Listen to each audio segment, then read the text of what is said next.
Today I'm on a quest to find out if any towers can beat Mastery Impoppable Mode in BTD5 without help from any other type of tower. To give each one the best chance possible, I'm going to use the longest map in the game, Express Shipping.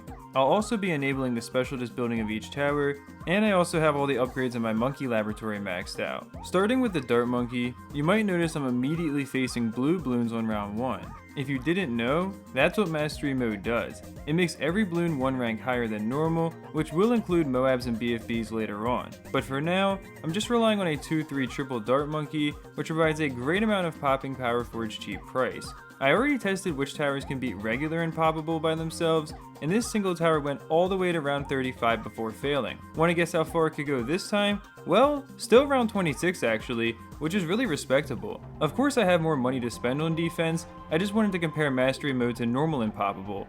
I bought 4 more triple darts, which did a great job against the early rounds. But on round 40, what's normally the first ceramic Bloons will become the first Moabs, so that's going to be a real test for them. Surprisingly though, it didn't go too poorly, and neither did the BFB on round 46. Soon after that, I got a Juggernaut to help with the Bloons, and needless to say, it makes an incredible difference. Round 51 have not even been remotely possible without it destroying all those ceramics, and after just a few rounds, the first Juggernaut's already racked up well over 4,000 pops. I also got the Super Monkey Fan Club ability in anticipation of the round 60 ZOMG, but that's when I discovered that instead of converting 10 triple dart monkeys like I had anticipated, it's going to convert 8 of them and the 2 Juggernauts into Super Monkeys for some reason instead, which I definitely don't want. The Fan Club is meant to deal with the Moab class Bloons, while the Jugs handle all the resulting ceramics. I tried selling the Juggernauts and using the ability again without them present, so this time it could only affect 10 of the triple dart monkeys like I wanted, but as soon as I bought the Jugs again, the ability went right back to transforming them. Still though,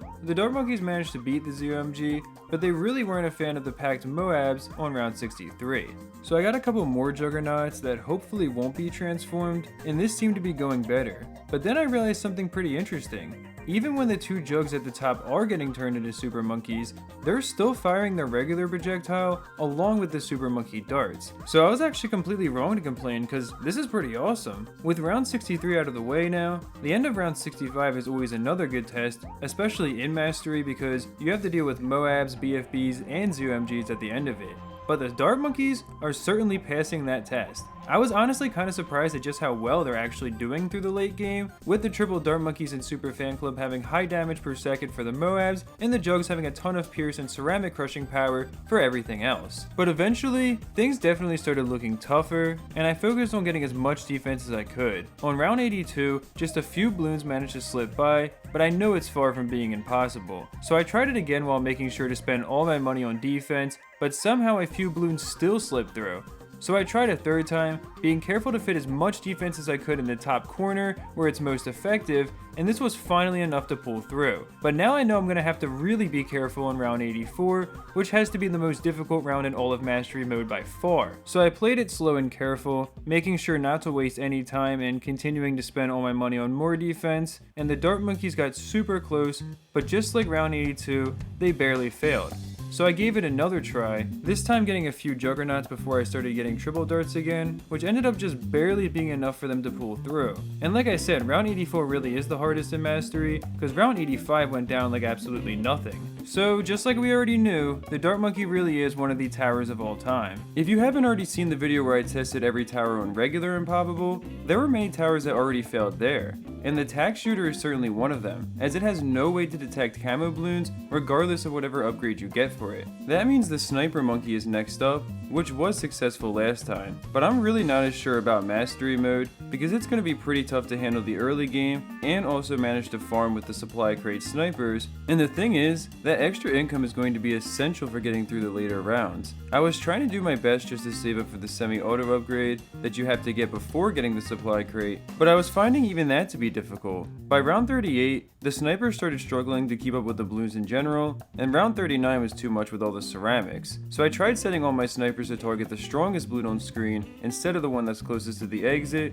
which should allow them to all focus on the ceramics at once and maximize their damage output. Then I slowly started switching them back to first so that Bloons wouldn't start escaping, but the snipers still weren't very close to popping everything. So I tried selling a couple to get a semi-auto sniper since they attack 3 times faster, but like I expected, this didn't really make a difference. Then I tried it with 0-0s, and I'd love to cut this part out of the video because 0-0 snipers cannot pop lead balloons, so of course that wasn't going to work. So then I replaced them with 1-0s, which definitely got closer than I was before, but still, that wasn't enough. So from everything I can tell at least, the Sniper Monkey cannot beat Mastery Impoppable. The Boomerang does have a way to pop camo balloons, but it's locked behind a $10,000 upgrade. I knew this was going to be futile, but I wanted to see if playing on Mastery mode would make a difference in how much money I had by round 24, which is when you had to face the first camo balloon, but just like during regular Impoppable, I had nowhere near enough. Next up we've got the Ninja Monkey, which is definitely going to be interesting.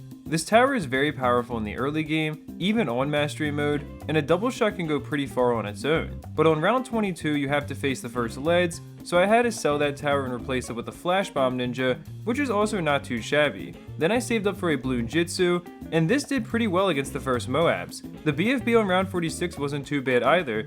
So far, I definitely like the ninja's chances. The ZMG also wasn't all that bad, but just like with the Dart Monkeys, all the packed Moabs on round 63 were certainly going to be a problem.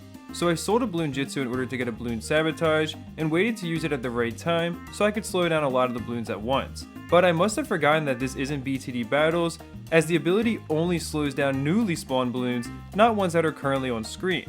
So I used it earlier on my next attempt, and then I sold and rebought the Bloon Sabo so that I could use the ability more quickly, which I did on the last set of Moabs. Still though, a few balloons were escaping, so I also got a ninja at the end of the track, and this was barely enough to allow me to get through the round. The end of round 65 was also looking pretty tough, but the ninjas did prevail on their first try.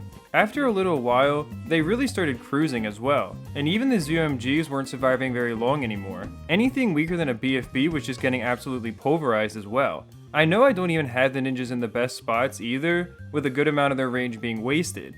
The packed Moabs on round 76 were a good test though, but unlike 63, it really wasn't all that bad for the Bloon Jitsus to handle. But on round 79, I ran into my first real issue, with the insanely difficult 500 regrow ceramic balloons. I'm gonna have to use the sabotage ability pretty well here to maybe have a chance at it. Or maybe not, because I kept it constantly active and the ninjas seemed to actually perform worse than the first time. But like I said, I don't have some ninjas in the best spots, so I'll try moving them a bit and see if that helps. Sure enough, this seems to be the difference maker, as they just cleaned up the last of the ceramics. Round 82 has a ton of camo regrow ceramics, which doesn't make a difference considering that the Ninja Monkey can always detect camo balloons, but maybe they're more densely packed or something, because the ninjas actually failed pretty badly here. Maybe I have to try mixing in some flash bombs, because they are able to temporarily stun non-Moab class balloons, but this still wasn't enough, so I tried moving the flash bombs up into the square in the upper left, where balloons passed by several times. I'm hoping this will keep the ZOMGs from getting in the way of the flash bombs this time, but alas, that still didn't work. I tried selling a couple more Bloon Jitsus so I could upgrade the flash bombs into Bloon Sabotages, and it wasn't for the ability but rather because buying the Sabo actually makes the flash bombs themselves stronger as well. But I still couldn't pull this round off, so I think it might be nearly impossible for the ninja, but if you're able to do it, shoot me a message on Discord, my tag will be in the description below.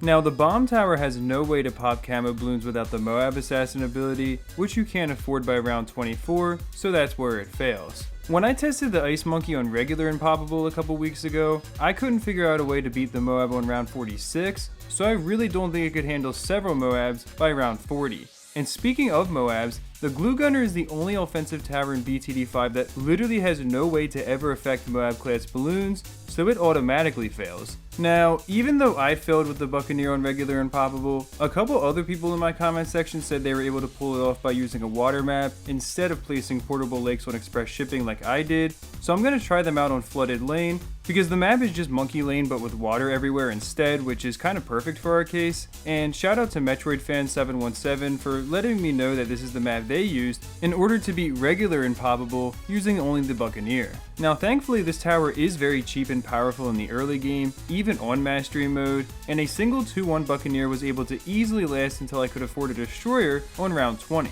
I also didn't have to worry about getting a cannon ship for the round 22 leads, since the tower's special disc building turns the dart it normally fires into a literal fireball. Things were going well until the Moabs on round 40, where I leaked a few balloons. So I restarted this attempt and figured I would place the Buccaneers more towards the center of the map, since this tunnel at the bottom prevents balloons from being popped, which is what I think caused me to lose on round 40 last time. Or maybe it wasn't, because Doing this ended up in basically the same exact result, where I'd lost by just a few balloons.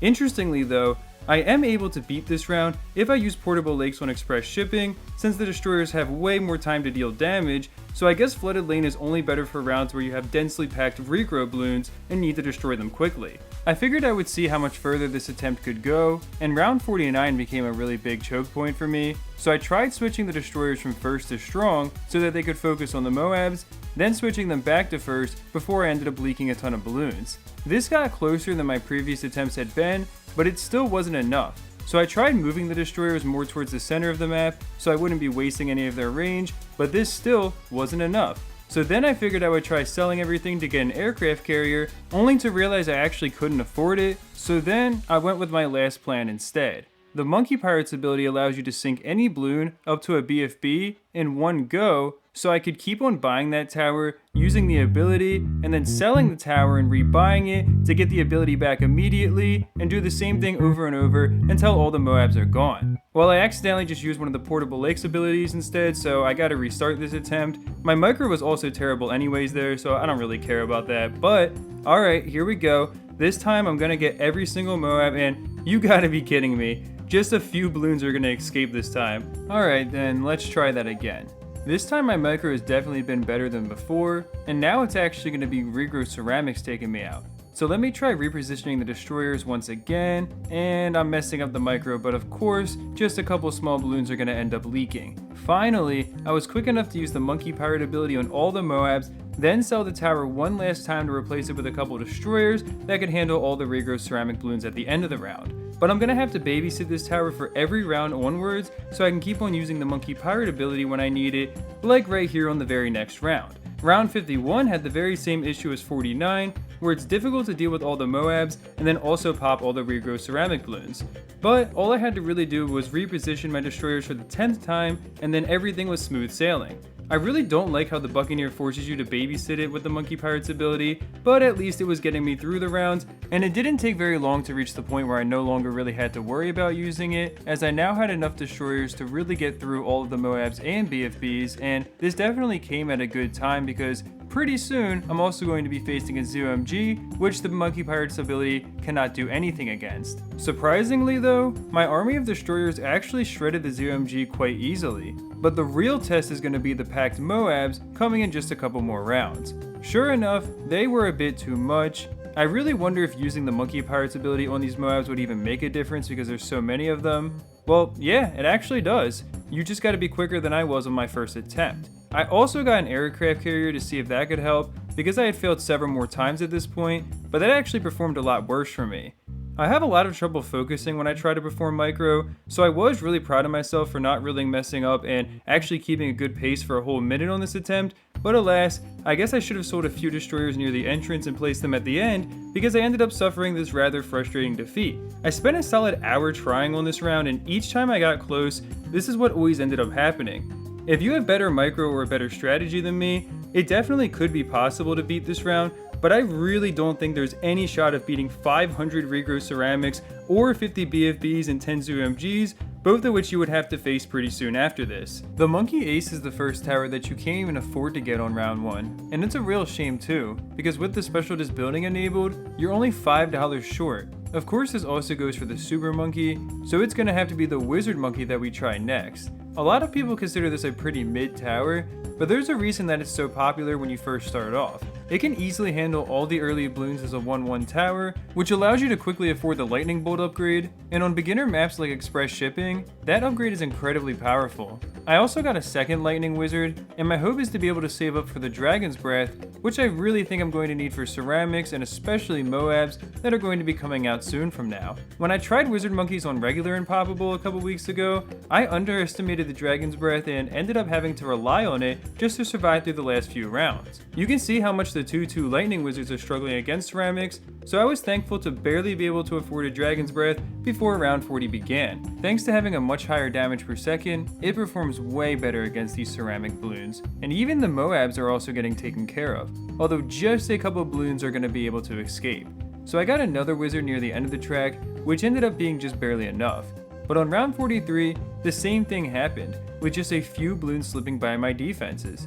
I tried selling one of my wizards to upgrade the one at the bottom to a lightning wizard, along with switching the dragon's breath between first and strong to try doing more damage to the Moabs, which culminated in this attempt where literally only 2 red balloons managed to slip by. After that, I kept trying the same strategy, thinking it was bound to work soon, but alas, it actually didn't. I tried moving my wizard at the bottom right to what I thought would be a slightly better spot where it could cover a bit more of the track, but no matter what, I couldn't get as close as I did when I only leaked those 2 red balloons. So I thought that it might be better to just have every wizard in the upper left corner, along with making sure that they get to maximize their coverage of the track as well, but this just barely didn't work. However, on my next try, it actually did work, so I guess it just depends on how well you switch your targeting between strong and first. I figured I would sell one of my lightning wizards to get a second dragon's breath since I knew the BFB was about to come out, but I ended up being just a couple $100 short, and thus I couldn't defeat the BFB. So I sold another wizard that was only 1-0 in order to afford the second dragon's breath, and this ended up being enough to make it through the round. But I immediately lost again on round 47, so I can tell this tower probably isn't going much further here. I tried buying another 1-0 when I could afford it during the round, but this still didn't make a difference. So then I tried just leaving both of my Dragon's Breath wizards on strong for the entire round, and that didn't work either. So I'm gonna have to call it quits here, but let me know how far you can get in the comment section below. If a tower could earn a double fail, the farm and village would both be proud recipients of this reward. Not only can you not afford to start with either one of them on round 1, but even if you could, neither one of them can attack Bloons as a 0-0 tower.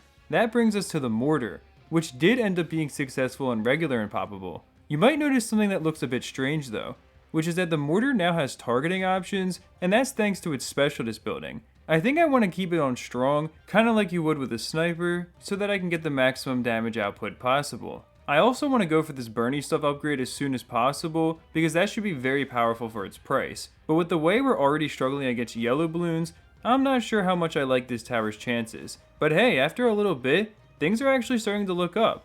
I have a second mortar that's upgraded to 3-2, along with a 2-3 for camo detection, and they're doing pretty well together. Like the first ceramics on round 35 weren't really even an issue. Another perk that comes from this tower's specialist building is that it allows mortars to briefly stun balloons every time they hit them with a shot, and that also is making a huge difference. But I shouldn't speak too soon, because we still have to face the first Moabs on round 40. And yeah, they're looking to be a whole lot more difficult. I'm not even sure if we're going to pop them at all. Alright, finally, here they start to go. It's going to be close, but we did manage to survive at least. Round 43 also looks to be quite difficult, and the BFB on round 46 is really giving us a test. Like, is it even going to pop at all? Okay, finally, it's gone down into Moabs, and oh man, I can't even believe I just didn't lose there. That was insanely close. But round 47 is going to be where I fail, and I'm not really sure what to change, but I'll try switching all my mortars that are targeted to strong back to first. Of course, that actually performed worse, so then I sold most of my towers to afford a 2-4, and I kept on microing its ability, which can stun all the balloons, including Moabs on screen briefly, until I literally ran out of money, which did get closer than the last attempt, but this still wasn't enough. Then I replaced the 2-4 with the 4-2, and that also didn't work, so I'm gonna have to say round 47 seems to be pretty impossible for the mortar to beat.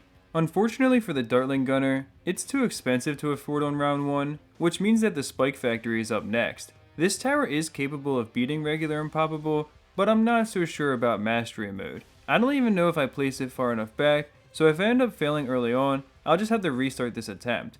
But honestly, a 1-1 spike factory is extremely powerful, as it has 2 different buffs being applied at once. 50% extra pops on all spike piles from its specialist building, and another 40% from the popping power upgrade in my monkey lab. I'd really like to buy the even faster production upgrade when I can, but I'm not sure if I'd have enough money to get white hot spikes for the round 22 lads, so I'll go with that upgrade first. And it's a good thing I did because I was right, I would have barely not had enough money for both in time. But once I could afford it, I upgraded the tower from a 2-1 up to a 3-2, which I've heard is the most efficient spike factory in this game for its price. I know it certainly helped with the ceramics on round 35, as the spiked balls have extra crushing power against them. And this tower continued doing quite well against all the regular balloons, not even allowing my second spike factory to get a single pop until round 39. But the Moabs on round 40 were a different story. so I restarted the attempt with my spike factory in a much better spot, as the balloons have to travel across this part of the track twice. And there's more time to produce spikes because they have to travel so far to reach them. All this extra time allowed my spike factories to destroy the Moabs on this attempt without them even needing to loop around the track a second time. On round 43, things were definitely a little bit tougher, but you can see how much time the factories get to produce more spikes if they can't defeat everything on the first go around. By round 46, I had 2 factories upgraded to 3-2, which was more than enough to destroy the slow moving BFB. But on round 49, you have to face like 20 Moabs, which was definitely too much to handle. So I tried replacing one of my 3-2s with a 2-3, because Moab Shredder Spike should help us deal with all those Moab balloons more easily. I also put a 3-2 in front of it in order to protect the Moab Shredder Spikes from being wasted on regular balloons, but this really didn't make a difference.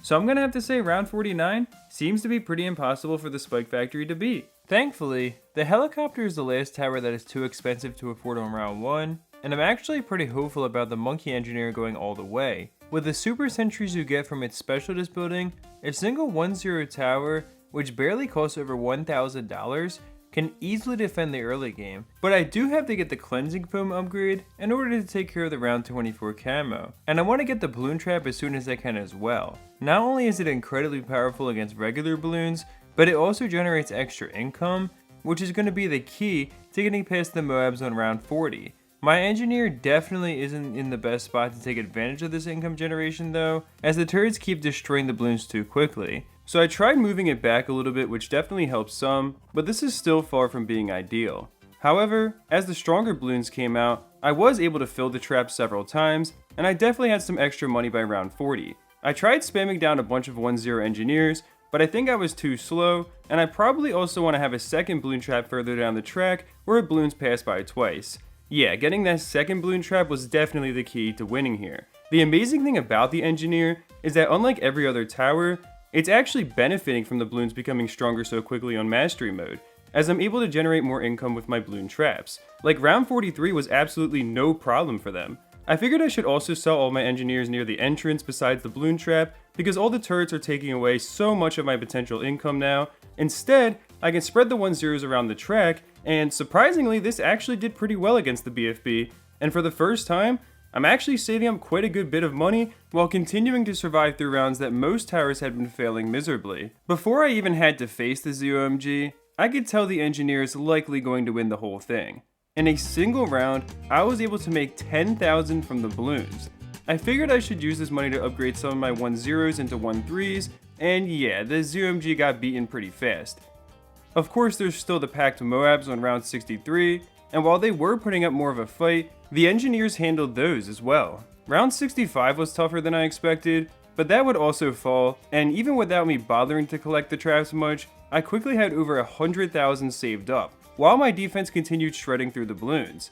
It's been a while since I've gotten to say this, but soon after, I was on round 78, where you face 2 more waves of packed Moabs, and they proved to be no issue at all. But I figured it would be smart to get as many cleansing foams and balloon traps for the 500 regrowth ceramics that were about to be coming up, and even with a bunch of them in this corner, you can see a few of the balloons are still slipping by. Alas, with the cleansing foam at the bottom of the track as well, the engineers were able to pull through. Considering I have over 300,000 saved up now, even if I do lose, there is no way I couldn't just afford enough defense to beat the next couple rounds. I don't expect to get past round 84 with my current amount of defense though, and yeah, I'm definitely gonna have to buy some more.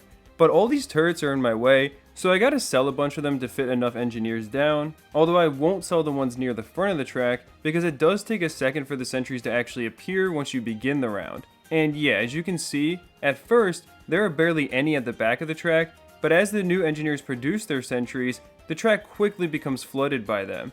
The balloons are still getting close to the end, but this looks like it will be enough to defeat round 84, and of course on Mastery Mode, round 85 is actually easier, since it has just 5 ZOMGs. So with that, the engineer has officially beaten Mastery Impoppable Mode all by itself. According to this comment I just got, the Balloon Chipper Specialist building allows it to pop camo balloons, but that definitely isn't true in the Steam version of the game. I have the Specialist building maxed out, and even when I enable it, a 2-4 and 4-2 chipper both allow a camo balloon to pass right by. When I use the Super Vac ability, that just holds the camo balloon in place, without actually doing any damage to it. So that leaves us with our final tower of the video, the Monkey Submarine. This tower had an easy time on regular Impoppable, so I am pretty hopeful about his chances for mastery. A single 1-1 tower can easily defend against the early rounds, and once you can afford the Airburst Turrets upgrade, which costs less than $1,000, the tower becomes incredibly powerful. This makes it very easy to save up for the Ballistic Missile upgrade, which you do need to deal with the round 22 lead balloons. But in order to deal with the first camo balloon on round 24, I actually had to sell that sub I just bought to afford getting the Support and Submerge upgrade, and since I had a bunch of extra money left over, I also decided to get the Bloontonium Reactor, which can destroy most of the regular balloons from this spot. Pretty soon after that, I was able to afford another 1-2 sub, and this combination was doing really well together. I figured I should buy a little more defense before the round 40 Moabs came out though, and this ended up being enough to take care of them pretty comfortably. I would have to say the most valuable upgrade this tower has is definitely the tier 2 advanced intel, which is very cheap because it allows every single submarine, which normally has a pretty small range, to attack any balloon that's within the range of any other tower you have placed. And since they have global range and a really high damage per second for their price, I continued spamming down 2-2 subs in preparation for the round 60 ZUMG. And believe it or not, they managed to absolutely destroy it. I was also really happy to see that round 63 didn't pose much of a threat either. It didn't take very long to reach the point where I knew the submarines were very likely going to pull this off. While I did experience a good bit of lag from all the projectiles, the pack mobs on round 78 got absolutely destroyed. I didn't even bother buying any more defense for round 84, and the submarines were still able to destroy all 50 BFBs and 10 ZOMGs. And I know I just said this, but if you can beat round 84, round 85 is going to be really easy, which means the submarine is officially the last tower that can beat Mastery Impoppable all by itself.